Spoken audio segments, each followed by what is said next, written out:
आसावा Brothers Commerce Junior College, concept based education, जहां सपने सच होते हैं। Hello guys, myself Rohan Sawant. I am from Asawa Brothers Junior College. So आज हम देखने वाले हैं Zerodha के ऊपर case study. So first of all Zerodha क्या है? Zerodha एक स्टॉक ब्रोकर है। अब स्टॉक ब्रोकर मतलब अगर आपको किसी कंपनी के शेयर परचेस करने हो, मान लो आपको रिलायंस के शेयर परचेस करने हो, तो आप डायरेक्टली रिलायंस में जाकर उस कंपनी के शेयर परचेस नहीं कर सकते, या बॉम्बे स्टॉक एक्सचेंज पे जाकर उस कंपनी के शेयर परचेस नहीं कर सकते।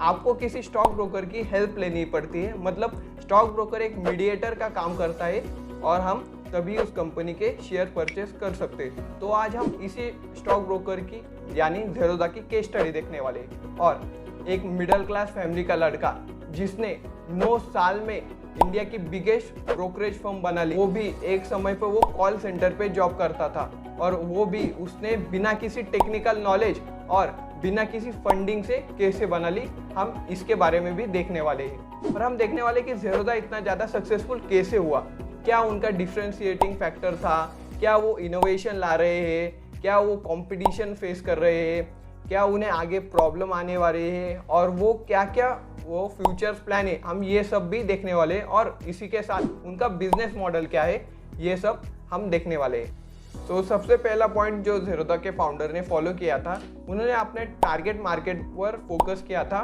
और उनके जो टारगेट मार्केट पे उन्होंने बहुत सारी रिसर्च की थी।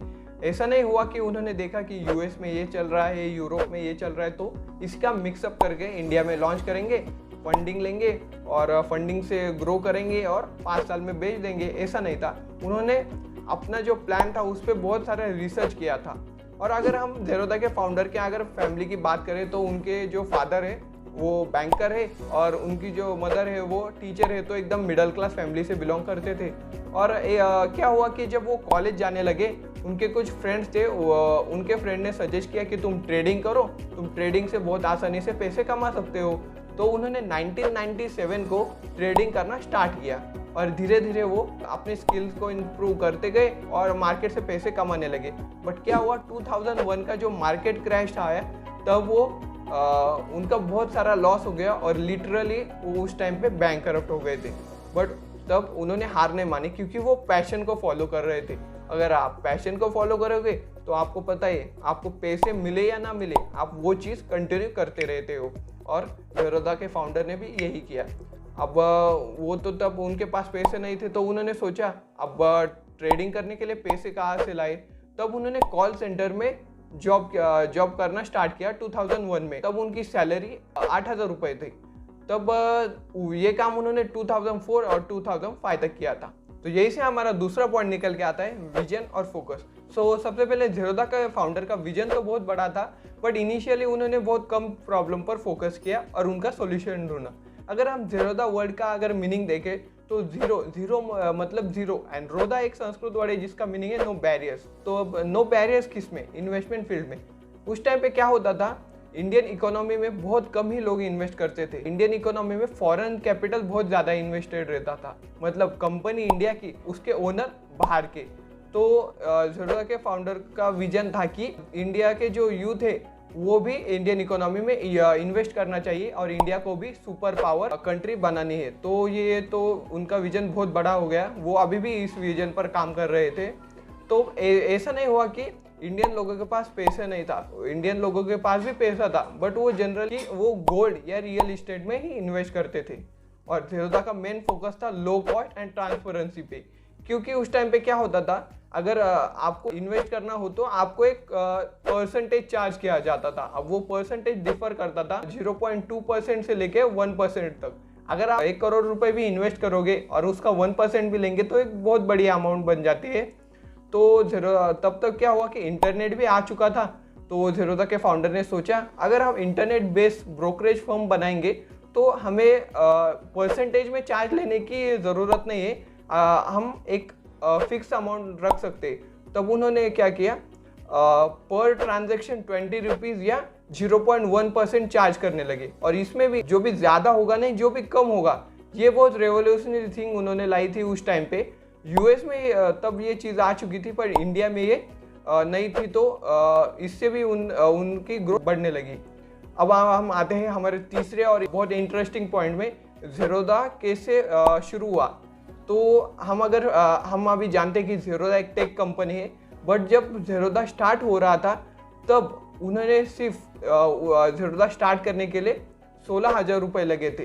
देखते हैं अब ये कैसे। तो जब ज़ीरोधा के फाउंडर को ज़ीरोधा स्टार्ट करना था, वो गए थे बहुत सारे वीसीज के पास फंडिंग लाने के लिए, बट उन्हें कहीं से भी फंडिंग नहीं मिली। और तब क्या हुआ था, मार्केट भी डाउन था। तब ब्रोकरेज इंडस्ट्री को माना जाता है बहुत कैपिटल इंटेंसिव है, प्रॉफिट कमाना बहुत मुश्किल है, तो उन्हें कहीं से भी इन्वेस्टमेंट नहीं मिल रहा था।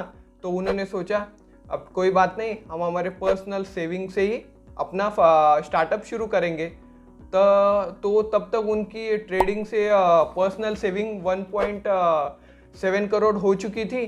और तब एक और इंटरेस्टिंग चीज़ ये हुई, नेशनल स्टॉक एक्सचेंज अपना जो टेक्नोलॉजी प्लेटफॉर्म है वो फ्री में प्रोवाइड कर रहा था जो भी ब्रोकर उनके पास आएंगे। इसके लिए एक कंडीशन थी, 1.5 करोड़ रुपये रिफंडेबल डिपॉजिट जमा करना था। तो ज़ीरोधा के फाउंडर ने अपॉर्चुनिटी देखी और उन्होंने अपना 1.5 करोड़ रिफंडेबल डिपॉजिट कर दिया। और जो बाकी के उनके 20 लाख रुपीस थी, उन्होंने उसके कंप्यूटर्स खरीदे और उनके ऑफिस का इंटीरियर डिज़ाइन किया और ज़ीरोधा को स्टार्ट किया 5 एम्प्लॉय के साथ। तो ज़ीरोधा इससे तो स्टार्ट हो गया, बट एक बैक एंड सॉफ्टवेयर की भी ज़रूरत पड़ती है। तो इसकी भी एक स्टोरी है। एक चेन्नई बेस्ड कंपनी है, उसे अपना जो सॉफ्टवेयर है उसकी बीटा टेस्टिंग करनी थी। तो उन्होंने ज़ीरोधा के फाउंडर को कहा, आप हमारे अगर बीटा टेस्टिंग करेंगे सॉफ्टवेयर की, तो आपको हम हमारा जो सॉफ्टवेयर है वो 1 साल के लिए फ्री में यूज़ करने देंगे। तो उन्होंने की और उनको 1 साल के लिए वो फ्री में मिल गया। और आखिर में उन्होंने सिर्फ 16,000 रुपये इन्वेस्ट किए थे अपने वेबसाइट बनाने के लिए। हमारा 4th पॉइंट है इनोवेशन। अब हम देखते हैं कि ज़ीरोधा ने क्या इनोवेशन लाया। तो हमने देखा कि उन्होंने उनका मेन फोकस था लो कॉस्ट एंड ट्रांसपेरेंसी पे। आप अगर उनका काइट प्लेटफॉर्म देखेंगे तो वो बहुत यूज़र फ्रेंडली है और क्लीन है। जनरली क्या होता था, जो भी प्लेटफॉर्म है बहुत कॉम्प्लिकेटेड होता था, उस पर बहुत सारे ग्राफ्स, लाइन्स, रेड ग्रीन, बहुत सारे नंबर्स के वजह से जो नए ट्रेडर्स है वो कुछ समझ नहीं पाते थे। तो और वो इसलिए इन्वेस्टमेंट या ट्रेडिंग फील्ड में आना नहीं चाहते थे। बट उन्होंने इसको सॉल्व किया और एक सिंपल टू यूज़ प्लेटफॉर्म बना दिया। और उन्होंने बहुत सारे जो एजुकेशनल प्रोग्राम्स है उनके, जैसे वारसिटी, जी कनेक्ट और ट्रेडिंग Q&A, इनसे नए जो ट्रेडर और जो इंडिया के यूथ है उन्हें वो फ्री में फाइनेंशियल एजुकेशन प्रोवाइड करने लगे। क्योंकि आपको पता है कि इंडिया में जो फाइनेंशियल एजुकेशन है वो बहुत ख़राब है, तो वो फ्री में प्रोवाइड कर रहे थे। और इसमें उनका जो पॉपुलर प्रोग्राम है वारसिटी, ये बहुत पॉपुलर है।